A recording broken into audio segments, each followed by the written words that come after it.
realinhamento de propósito. Eu queria conversar com vocês sobre uma palavra, sobre esse tema que Deus tem colocado no meu coração. Eu compartilhei, inclusive, parte do que eu vou ministrar aqui, com os pastores aliançados. Na nossa conferência online, em julho, nós ministramos sobre esse tema, e Deus tem trazido novamente, porque isso tem a ver com o nosso chamado, meus irmãos, como igreja local, numa época em que tanta gente, nós estamos ouvindo essa semana aí, as mídias, né, bombardearam aí, não é? Tanta gente questionando, de uma forma muito sutil, questionando o poder da palavra de Deus. Amados, nós é que temos que nos adaptar à palavra de Deus, amém? Não é a palavra de Deus que tem que se moldar a nós é que temos que nos render ao que a palavra de Deus diz sobre cada um de nós, e é sobre isso que eu quero conversar com vocês nessa noite. João capítulo 1, a partir do versículo 19, nós lemos assim: este foi o testemunho, versículo 19, este foi o testemunho de João aqui, João Batista, quando os judeus, se der para baixar um pouquinho só o microfone, está me dando um pouquinho de microfonia aqui, irmão, se der para baixar um pouquinho só, né? Este foi o testemunho de João Batista, não é? Quando os judeus lhe enviaram de Jerusalém sacerdotes e levitas para lhe perguntarem: quem és tu? Quem és tu? Então, nós temos aqui um quadro, meus irmãos. João Batista, você se lembra, foi chamado por Deus, estabelecido por Deus, para ser um precursor do Messias, de Jesus Cristo, para preparar o caminho do Senhor. E agora, aqueles que representavam, meus irmãos, o sistema religioso da época de Jesus e de João Batista, não é? Da época que o Messias viria, essa turma que seriam os responsáveis, inclusive pela morte do Senhor Jesus, eles enviam algumas pessoas, não é? Alguns mensageiros para sacerdotes e levitas, para questionar João Batista, dizendo: quem é você? Quem é você? Eu queria começar essa mensagem fazendo você refletir um pouco sobre essa pergunta, não é? Se eu te perguntasse, se eu passasse o microfone aqui para vocês, e vocês tivessem, cada um aqui, que responder: quem é você? Pensa um pouquinho comigo, qual é a resposta que você daria? Não é? Pensa comigo, quem sou eu? Por que eu estou aqui? Por que eu nasci, eu vivi, estou vivendo num período como esse, não é? Da história da humanidade? Quem é você? Foi o que eles perguntaram para João Batista. João Batista conhecia o coração dessas pessoas, que o seu coração era um coração mau, não era um coração que queria aprender, ou queria entender o propósito de Deus, e ele responde, versículo 20, confessou João Batista e não negou: eu não sou o Cristo. Tem um pouco mais aí, eu resumindo, eu não sou o Cristo. Interessante. Quero parar um pouquinho aqui com vocês, já vamos prosseguir. Eles perguntam: quem é você? João Batista responde, primeiramente dizendo quem ele não era: eu não sou o Messias. Ele sabia que aqueles homens estavam questionando, porque eles conheciam as profecias do Antigo Testamento, aliás, todas elas. Eles conheciam tudo que Deus havia dito e falado sobre o Messias. Eles estavam esperando o Messias, aliás, estavam esperando um Messias diferente daquele que veio, que nós conhecemos, mas eles estavam esperando o Messias, aliás, estão esperando até hoje. Se você for até hoje em Israel, esse mesmo sistema religioso está aguardando o Messias. Mais de 2000 anos depois que o Messias já veio, eles ainda esperam o Messias do jeito deles, na configuração deles, aquilo que eles entendem ser o Messias. E eles perguntam para João Batista: quem é você? Eu não sou o Messias. Irmãos, deixa eu parar aqui uma coisa, dizer algo para vocês nessa noite. Tem algo que é muito libertador na nossa vida, na nossa trajetória, no nosso ministério, quando nós entendemos quem nós não somos.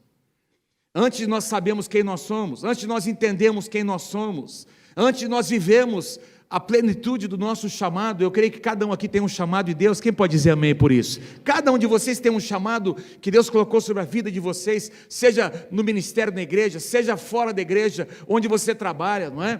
O espaço que Deus te deu, a influência que Deus te deu na cidade, na empresa onde você atua. Você tem um chamado, você foi chamado por Deus para ser uma voz naquele lugar. Mas a primeira coisa que nós precisamos entender é quem nós não somos. É muito libertador quando nós entendemos quem nós não somos, porque tem muita gente passando a vida inteira tentando ser alguém que Deus não chamou essa pessoa para ser, Tem gente que passa a vida inteira se comparando com outras pessoas, tentando entrar. Já viu aquelas... Eu me lembro, quando nós éramos ainda recém-casados, nós recebemos uma palavra profética de um profeta do Senhor que disse que ele viu assim, ele olhou para nós e viu assim, como se fosse a figura de um quebra-cabeça. E ele viu alguém tentando colocar uma peça no lugar errado. E essa pessoa estava forçando. E aí ele disse para nós, olha, nunca tentem forçar, nunca tentem ser o que Deus não chamou vocês para serem. Entendam o que Deus chamou. Não dá para você colocar uma pecinha redonda num buraquinho quadrado, não vai encaixar, não é? Então tem muitas pessoas, vocês concordam comigo, gente? Passando a vida inteira uma vida frustrada, se comparando, não é? Com outras pessoas, porque elas estão tentando ser o que elas nunca serão, porque Deus não as chamou para ser. É uma questão de dons, de talentos, é uma questão de habilidades naturais, é uma questão de chamado pessoal de cada um. E João Batista, ele responde assim, rapidamente, de maneira muito simples e objetiva: eu não sou o Messias, eu não sou o Cristo. Aliás, vocês vão se lembrar que quando o Messias se apresentou a Jesus para ser batizado, o que é que João Batista disse? Que ele cresça e eu diminua. Esse aí é o Messias, não eu. Eu vim preparar o caminho dele. Eu não sou digno nem de desatar as suas sandálias, que ele cresça. Eis o Cordeiro de Deus que tira o pecado do mundo. João Batista sabia exatamente, ele tinha a revelação de quem ele era e de quem ele não era. Isso é muito importante. Nós entendemos quem nós não somos, mas nós sabemos muito bem quem nós somos também, no Senhor. Afinal, eles perguntaram: quem é você? Versículo 22. Precisamos de uma resposta para aqueles que nos enviaram. O que você tem a dizer sobre si mesmo? Volto a perguntar a você, se alguém te perguntasse, o que é que você tem a dizer sobre si mesmo? Meu irmão, minha irmã, sabe que nós precisamos ter respostas para dar quando algumas perguntas são feitas? Porque nós fomos chamados por Deus para edificar, por exemplo, um tipo de igreja. Nós não fomos chamados por Deus para edificar, para ser e edificar um tipo de igreja que algumas pessoas estão edificando. Talvez o nosso caminho, não é assim, pastor Paulo, vai ser um caminho mais longo, vai ser um caminho mais difícil, mas nós sabemos o que Deus nos chamou para edificar, uma igreja que é baseada no caráter de Cristo, não é? Integridade, casais que vivem uma vida sólida, famílias que são chamadas para servir ao Senhor juntos. Nós cremos, nós temos alguns valores: o louvor e a adoração, a autoridade espiritual. Nós temos valores que são como o fundamento do tipo de igreja que nós fomos chamados para edificar. A gente vê às vezes algumas situações por aí afora, não é? Pastores fazendo cada coisa terrível, e eles estão no púlpito ministrando, não acontece absolutamente nada, porque é o tipo de igreja que eles estão edificando, que eles sentem, ou enfim, não é isso que nós fomos chamados para fazer. Talvez vai demorar um pouquinho mais, mas será mais sólido, não é? Irá mais longe. Amém, amados? Então nós precisamos saber quem nós somos. Aí João Batista, meus irmãos, ele então agora começa a entrar para dar uma resposta específica ao que ele era. Versículo 23, então João Batista respondeu com as palavras do profeta Isaías: eu sou. Primeiro ele diz quem eu não sou, depois ele diz: eu sou uma voz que clama no deserto, preparem o caminho do Senhor. Eu sou uma voz. Diga assim comigo, todo mundo junto, vamos lá. Diga: eu sou uma voz. Amém? Você é uma voz. Você é chamado por Deus para ser uma voz aqui na cidade de Cornélio Procópio. Voz aqui, a palavra grega para voz aqui é a palavra eutuno. Não vou nem é até difícil de expressar, não é? Que significa, aliás, não é, essa palavra é outra, a palavra preparem, né? O caminho do Senhor. A palavra voz é uma outra palavra aqui que eu não vou nem tentar dizer para vocês, que significa uma revelação profética. Eu sou uma expressão profética para esse momento, para essa hora.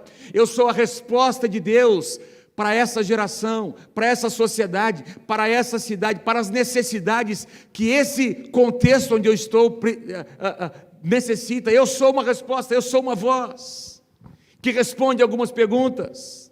Você é uma voz que responde algumas perguntas de pessoas muito próximas a você, que clamam no meio do deserto.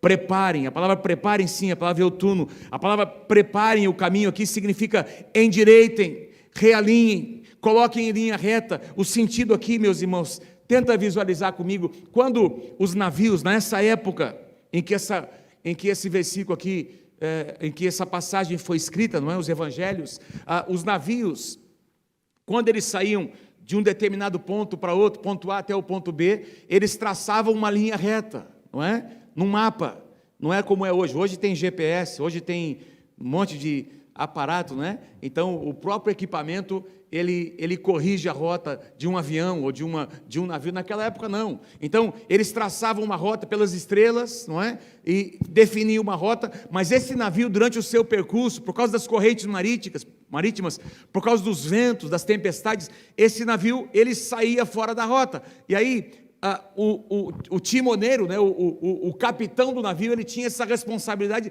de trazer o navio de novo para a sua rota, de trazer novamente para aquela rota que havia sido estabelecida. Meus irmãos, Deus quer que eu e você realinhemos a nossa vida. Deus, porque há muitas coisas que querem nos tirar da rota. Amém, queridos? Quando você nasceu de novo, Deus estabeleceu um caminho para você, Deus estabeleceu um alvo, Deus estabeleceu um ponto de chegada, mas tem muitas vozes, tem muitos ventos, tem muitas coisas que vêm, meus irmãos, para nos tirar do nosso caminho, mas louvado seja o nome do Senhor. O nosso Deus é um Deus tão misericordioso, tão amoroso, que Ele nos traz de volta para o caminho, Ele realinha as nossas motivações, Ele coloca o nosso coração no lugar certo, para que nós possamos chegar até o ponto de chegada, até onde Ele estabeleceu para nós. Realinhamento de propósito, de objetivo de vida, é rever a nossa posição, é rever quem nós somos, entender o nosso papel profético no contexto onde Deus nos colocou. Deus tem chamado essa casa, essa igreja, Deus tem chamado essa igreja para ser uma voz dessa cidade, para ser uma voz nessa cidade. Deus tem nos chamado em Londrina para nós sermos uma voz nessa cidade. Esses dias nós estávamos com uma situação complicada em Londrina. Londrina é uma das cidades em que a nossa prefeitura tem sido uma das mais conservadoras para o retorno das nossos cultos presenciais. O nosso prefeito tem sido um bom prefeito em alguns aspectos, não é? Em muitos aspectos, mas nesse quesito nós temos... tem sido difícil, não é? E a coisa vinha patinando, e eu estava orando um dia, meus irmãos, e Deus colocou algo no meu coração, e eu comecei a escrevi 3 pontos, assim, de maneira bem técnica. Liguei para o presidente do Conselho de Pastores, o Atílio. Pastor Atílio, o que está acontecendo? O prefeito não quer liberar, não quer ceder. Para vocês terem uma ideia, nós estávamos lá na igreja com um distanciamento de 2 metros, a gente só podia usar, não sei como é que está aqui, linha sim, linha não, parece que eu estou vendo que é a mesma coisa, não é?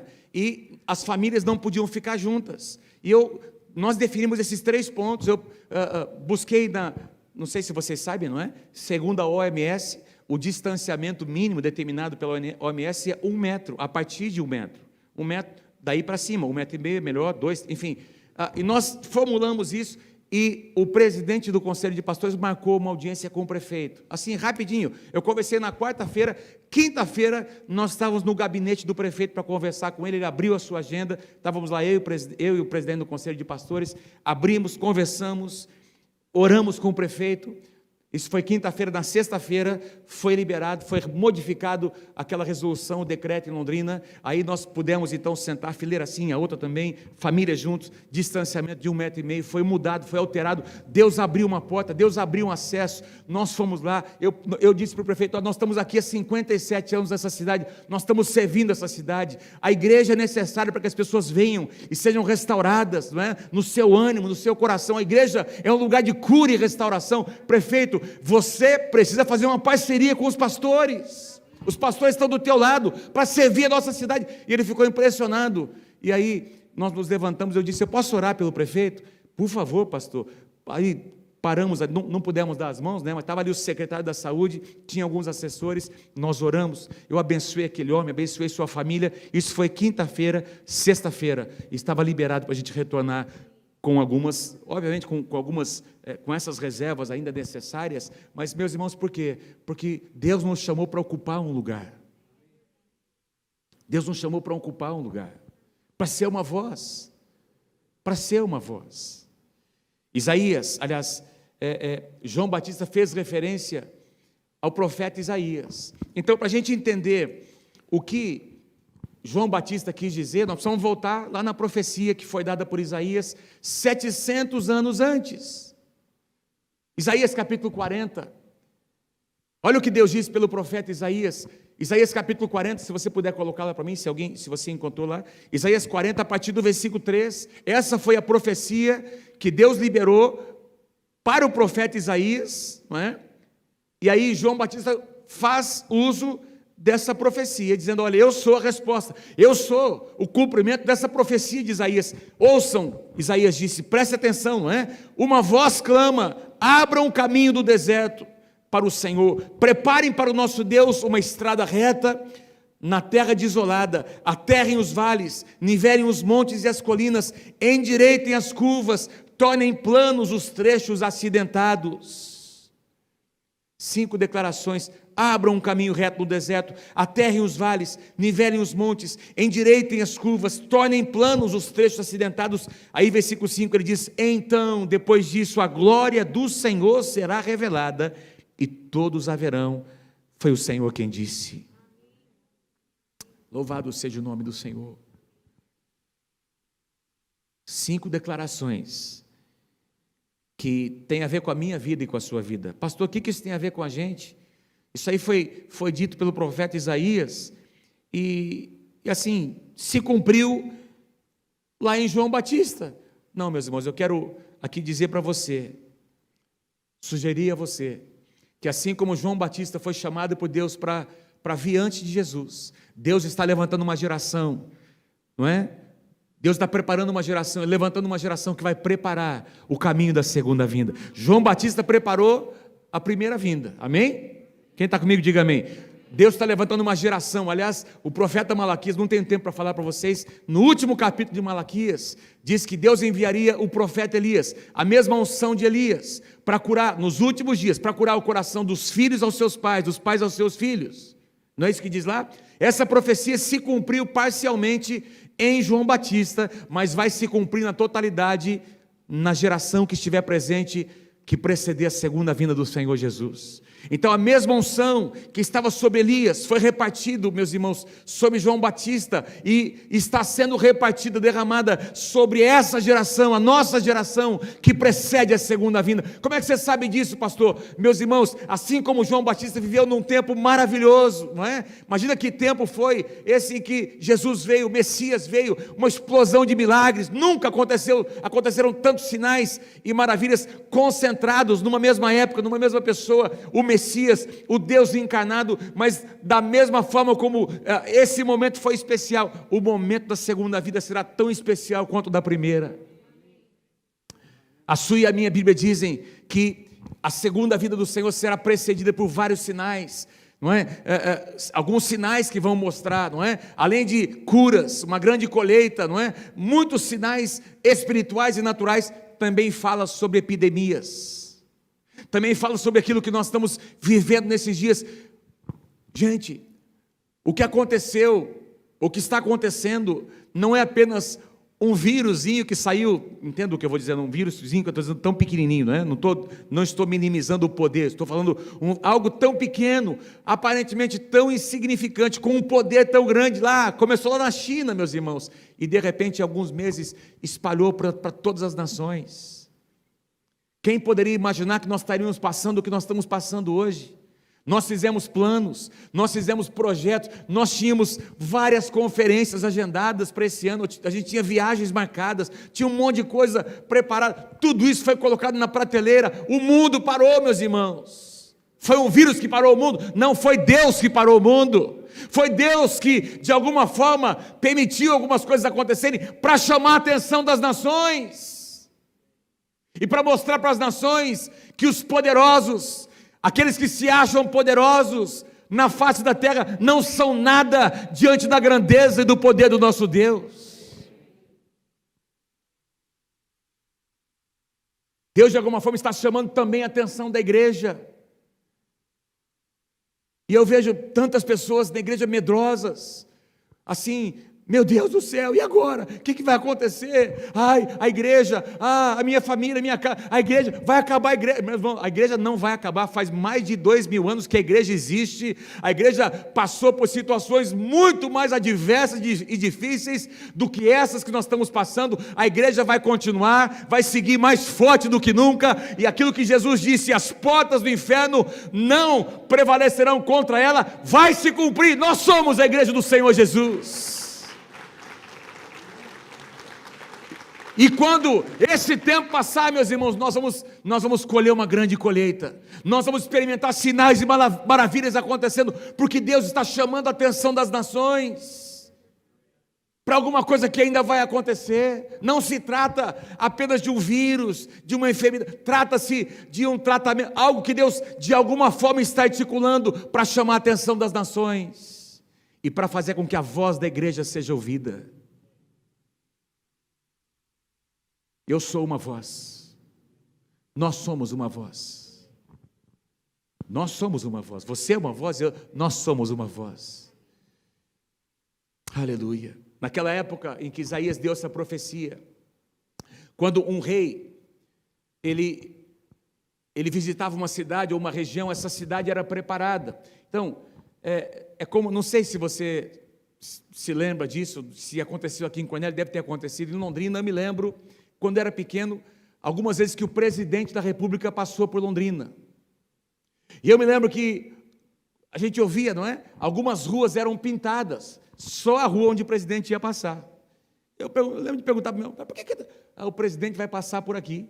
Então, desde o aeroporto de Londrina até aquele lugar lá onde eles iam, na feira agropecuária, algumas vezes o presidente veio lá na feira em Londrina, e por onde ele ia passar, tinha lá os batedores, tinha polícia, tudo era preparado, não é?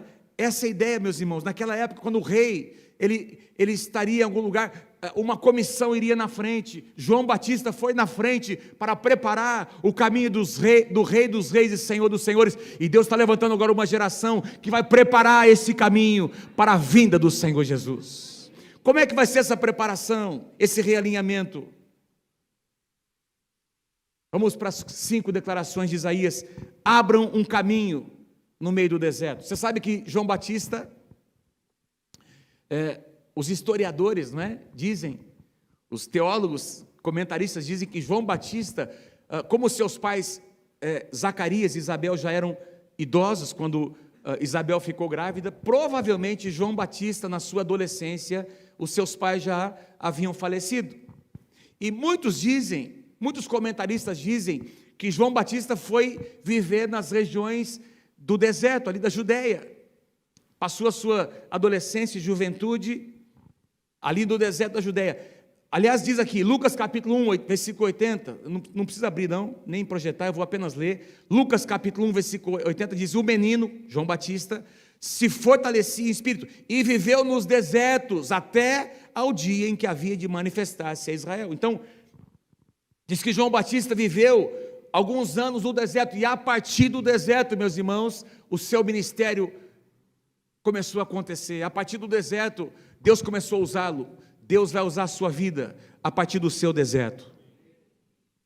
Deus vai usar a minha vida e a sua vida, essa casa, essa igreja, a partir de uma situação que nós chamamos de deserto. O deserto representa um tempo de provação, deserto representa tempos em que a nossa alma está sendo provada, nós estamos sendo testados, o nosso coração está sendo testado, e nós estamos passando por um período de deserto, meus irmãos. É a partir do deserto que Deus levanta você como um homem e como uma mulher de Deus. Nós encontramos N exemplos das Escrituras. Moisés, Deus traz Moisés para estar 40 anos servindo o seu sogro no deserto, e depois de 40 anos, o seu ministério surge. Aconteceu com Elias, ele foge 40 dias, não é? Fugindo de uma situação, não é? Onde ele pediu para si a própria morte, e ali no deserto Deus encontra com Elias, e diz, Elias, sai da caverna, sai deste lugar, volta, você ainda vai fazer, eu ainda quero te usar, Elias. Quantas pessoas foram usadas, meus irmãos, a partir do deserto? Jesus não iniciou o seu ministério sem passar pelo deserto, sem ser provado e testado lá no deserto, é a partir do deserto que Deus vai usar você e eu. O deserto na nossa vida nada mais é do que a escola de Deus para nos preparar para o nosso chamado. O deserto não é nossa casa. Lembra? A primeira geração, não é? Aquela geração e a segunda geração que nasceu, especialmente, que eles foram nascendo no deserto, mas eles, enquanto caminhavam pelo deserto, eles sabiam que o deserto não era a sua casa era a terra prometida. Então eles, enquanto viveram no deserto caminhando, eles viveram no deserto com a visão na terra. Por quê? Porque o deserto não é a nossa casa. O deserto é a escola que Deus usa para nos preparar para as nossas conquistas. Diga amém se você crê em nome de Jesus. Aterrem os vales, a segunda declaração do profeta Isaías. Aterrem os vales. Vales aqui representam tempos, né? Vales na Bíblia são uma referência. Muitas batalhas aconteciam nos vales, lugares de luta, não é? Vales representam tempos de solidão, em que sentimentos profundos abatem a nossa alma, não é? Um tempo de vale, um tempo em que de repente vem um desânimo, a gente tem que lidar com sentimentos. Alguém já passou isso aqui? Eu já passei algumas vezes. Me lembro de uma situação que nós vivemos na nossa igreja, de um processo que foi movido contra nós, algo terrível, mentiras que foram levantadas, calúnias que foram levantadas contra a nossa igreja. E essas mentiras, meus irmãos, eu lembro de estar diante do juiz em Londrina, não é? Depois foi para a segunda instância, foi para Brasília, fui lá para Brasília, uma situação por causa de mentiras. Me lembro de coisas que eu ouvi daqueles homens. Tempos de vale, não é? Parece que Deus não está ouvindo, parece que a resposta não chega, parece que não vai mudar, parece que a porta não vai se abrir. Vales. E aí o profeta diz: aterrem os vales, porque Deus vai agir. Aterrem os vales, encham os vales, não é? E eu posso testemunhar para você hoje, depois que nós passamos essa situação, por exemplo, desse processo, Deus usou, foi um tempo de vale, onde Deus nos levou a uma consciência de que nós precisávamos depender mais dEle. Perdas que a gente enfrenta na vida. Nós tivemos um caso na nossa igreja, de um casal, e a sua mãe, ali ela vem, até hoje ela vem me abraçar, não é? Pastor, ora comigo. Eles perderam a sua filha num acidente de automóvel, aqui perto de Presidente Prudente. E eu me lembro a dor, essa senhora, essa irmã me ligou, os pais foram chamados, a filha estava indo de uma cidade para outra com o seu noivo, e ela estava dirigindo e perdeu o controle do automóvel e se chocou de frente com um caminhão. Ela morreu na hora ali, praticamente, foi levada para o hospital praticamente sem vida. O noivo sobreviveu, e essa irmã foi chamada, ela e o seu marido foram lá onde estava o acidente, durante todo o percurso, ligando para mim. Eu estava até viajando, ministrando fora. Pastor, ora pela minha filha, pastor, e a gente orando, e essa moça veio a falecer. Me lembro a dor dessa senhora. Logo depois, nós oramos, nós acolhemos, nós cuidamos, mas, meus irmãos, só aquela mãe sabe o sentimento, a dor que ela passou. É uma coisa muito assim, não é? A dor da perda de um filho, de uma filha, é uma coisa muito forte. Vales. Nosso Deus é um Deus que se apresenta no meio dos nossos vales. Tem momentos em que só a presença de Deus pode preencher. Você concorda comigo? Tem momentos em que nós estamos aí juntos com as pessoas, com os irmãos, podemos estar no meio de uma multidão, e mesmo assim, nós nos sentimos lá dentro sozinhos, porque tem sentimentos que só quem está passando sabe, entende, o que é aquilo. Mas louvado seja o nome do Senhor. Nosso Deus é um Deus presente no meio dos nossos vales. Salmo 23, versículo 4, ainda que eu ande pelo vale da sombra da morte, não temerei mal algum, porque Tu estás comigo. Interessante que Davi não disse: Senhor, Tu és o Deus que me livra dos vales. Tem outras canções, tem outros salmos em que ele até diz isso, mas no Salmo 23 ele diz, ainda que, ou seja, eu sei que eu vou passar por vales, mas eu também sei que lá dentro daquele vale, o meu pastor, o meu Senhor, Ele estará comigo sustentando as minhas mãos. Louvado seja o nome do Senhor Jesus, a tua vara e o teu cajado me consolam. Salmo 84, versículos 5 e 6. Salmo 84, 5 e 6. Bem-aventurado o homem, aqui o homem, o ser humano, o homem, uma mulher, cuja força está em ti, em cujo coração, não é, o qual passando pelo vale árido, passando pelo vale, ou seja, vai passar, passando pelo vale árido, faz dele um manancial de águas. Esses dois versículos nos mostram que não é o ambiente que determina quem você é você quem determina uma mudança naquele ambiente. Então você está no meio do vale, você com a sua atitude, você faz do vale um manancial de águas, porque você carrega a presença de Deus, você tem uma coisa que outros não têm, você tem a presença de Deus no seu coração. A terceira declaração do profeta Isaías: nivelem os montes e as colinas. Eu queria sugerir a vocês que montes e colinas aqui representam corações altivos, não é? Representam o orgulho. Meus irmãos, todos nós precisamos ser tratados por Deus, é muito fácil, não é? Eu fico observando lá na igreja, assim, quando a coisa aperta, não é? Em tempos normais, em tempos que as pessoas podem vir para oração, quando a coisa aperta mesmo, a reunião de oração, ela enche de gente. Aí Deus começa a abençoar, a pessoa vem, ela tem uma necessidade, ela quebranta o coração dela, ela se derrama, ela faz aí um voto de vir tanto tempo, jejuar, aí Deus começa a responder, e aí, quando Deus responde, o que ela faz? Ela se afasta, ao invés de permanecer naquele lugar. É a nossa tendência, a nossa natureza é assim, irmãos. A gente, às vezes, sabe que não tem a capacidade, que é pela graça, pela força, mas quando a gente conquista alguma coisa, logo a gente tem que lidar com o sentimento, não, eu sou bom, olha, ai de Deus se não fosse eu. Mas como eu sou bom mesmo, mas olha, e a gente tem que lidar, porque a nossa natureza, ela quer se colocar acima da graça de Deus. Gosto muito daquela expressão que está lá em Atos 2, de repente, veio do céu um som como de um vento impetuoso.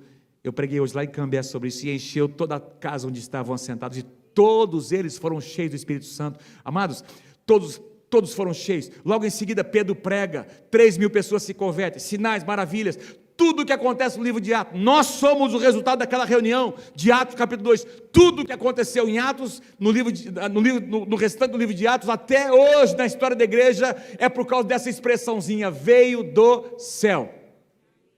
Veio do céu, veio de Deus. O mover não acontece a partir de nós, vem de Deus, é pela graça de Deus. Se você vai conquistar alguma coisa, se você será alguma coisa, é pela graça de Deus que você será.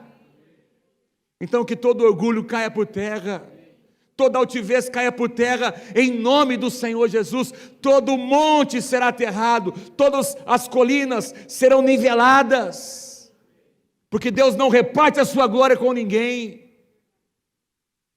Meus irmãos, essa é uma situação que até nós pastores, o pastor Paulo vai concordar com o que eu estou dizendo, até nós temos que exercer algo constantemente, porque eu termino um culto da igreja, e eu tenho aqueles irmãos queridos que vêm nos abraçar, pastor, que palavra, e eu agradeço, recebo, porque é importante receber esses elogios, a gente se sente incentivado, mas aqui dentro do meu coração, tem que ter algo natural, tem que ter alguma coisa que logo em seguida já diz assim, Senhor, mas eu sei que se não fosse a tua graça, eu não teria feito aquilo, então eu te entrego toda a honra e toda a glória. Quem está comigo aí, diga amém. Deus vai prosperar você nessa terra em nome de Jesus, mas quando isso acontecer, entrega a Deus toda a honra e toda a glória. Todo monte será nivelado. A palavra do Senhor diz que os que se humilham diante do Senhor serão exaltados, serão levantados. Deus resiste o soberbo, mas concede graça aos humildes. 1 Pedro capítulo 5, não é? Quem se humilha diante do Senhor, sob a poderosa mão de Deus, Ele levanta, Ele exalta. E aí você percebe as pessoas que têm um coração no lugar certo, que sabem quem são e sabem quem não são. Você vê Deus aumentando a sua influência, Deus aumentando a sua autoridade. Está acontecendo isso com seus pastores. Essa igreja viveu um tempo difícil, um tempo de vale, um tempo de deserto, mas Deus tem trazido um tempo novo sobre esta casa, meus irmãos, e aí Deus começa de repente a aumentar a influência, tem medidas de graça nova que vêm sobre as nossas vidas, quando nós colocamos nosso coração no lugar correto.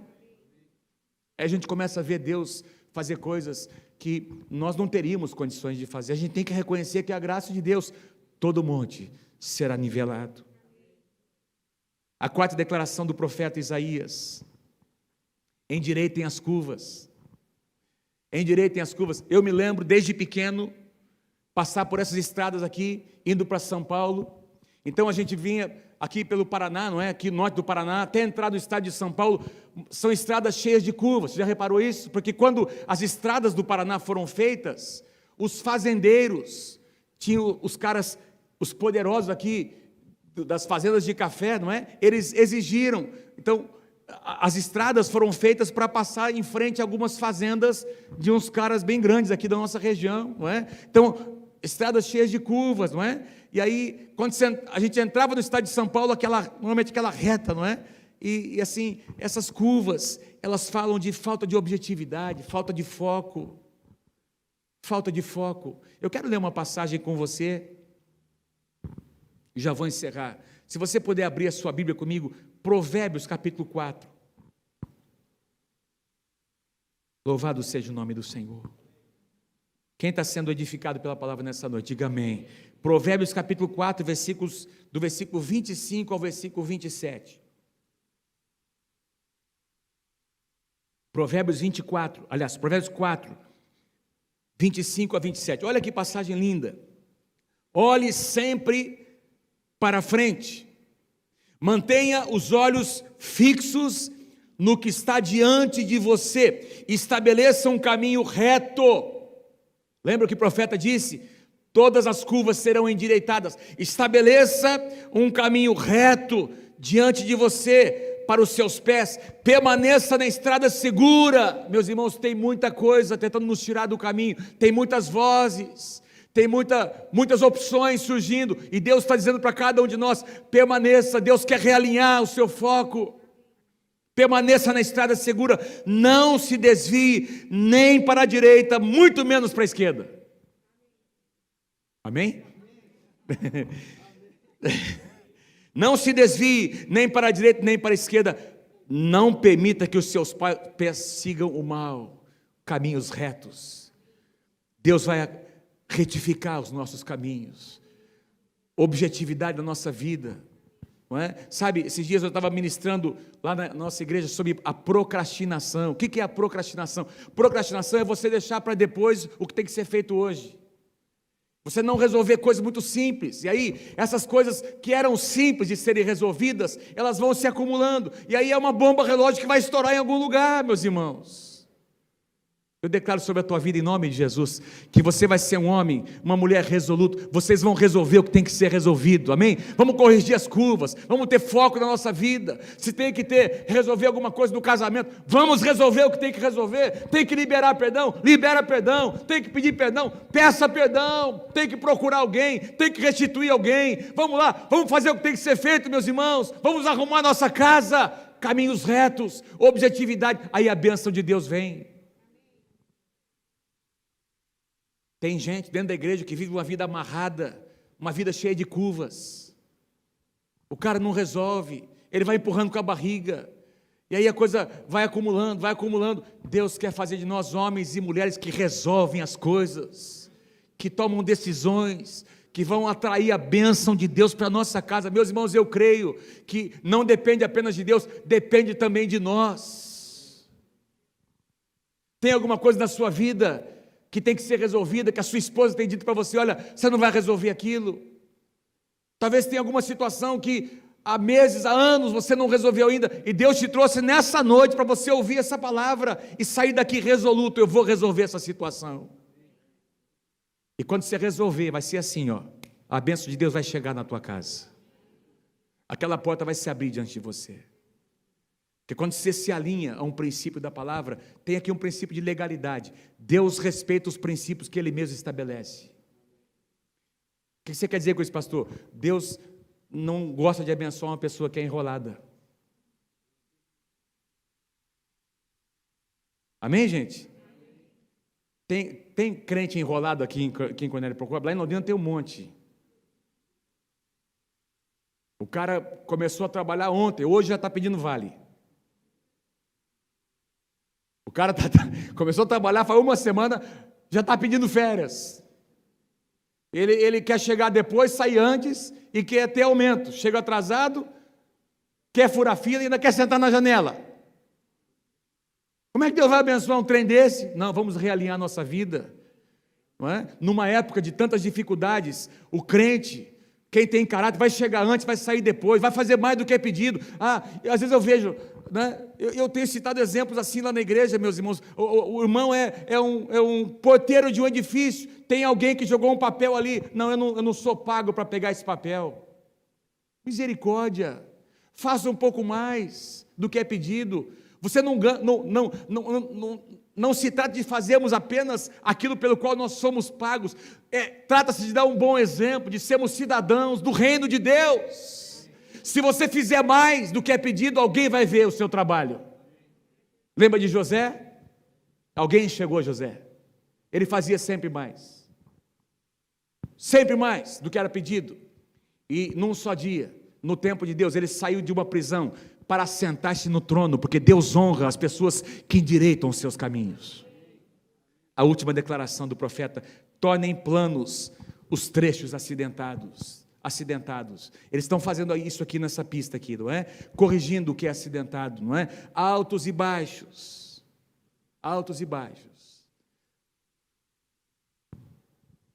Aquele coração inconstante. Deus quer corrigir isso no nosso coração. Salmo 84, versículo 5, estou encerrando. Bem-aventurado o homem cuja força está em ti, em cujo coração se encontram os caminhos aplanados. Lembra do que Tiago fala sobre o homem de ânimo dobre? Não é? Não pense que você vai obter alguma coisa do Senhor. Não, vamos corrigir, meus irmãos, vamos corrigir as nossas motivações. Caminhos aplanados. Deus quer tornar o nosso coração aplanado. Abram um caminho reto no deserto. Vocês podem repetir comigo? Vamos lá. Um caminho reto no deserto. Vales aterrados. Montes nivelados. Curvas endireitadas. Trechos acidentados. Aplanados. É isso que Deus quer fazer no meu e no seu coração.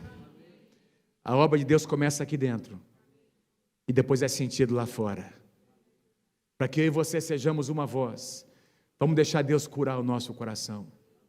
Vamos deixar Deus trabalhar no nosso coração, para que nós possamos ser aquela voz profética que Deus nos chamou para ser na nossa cidade. Se você crê de todo o seu coração, dê um aplauso bem forte ao Senhor Jesus.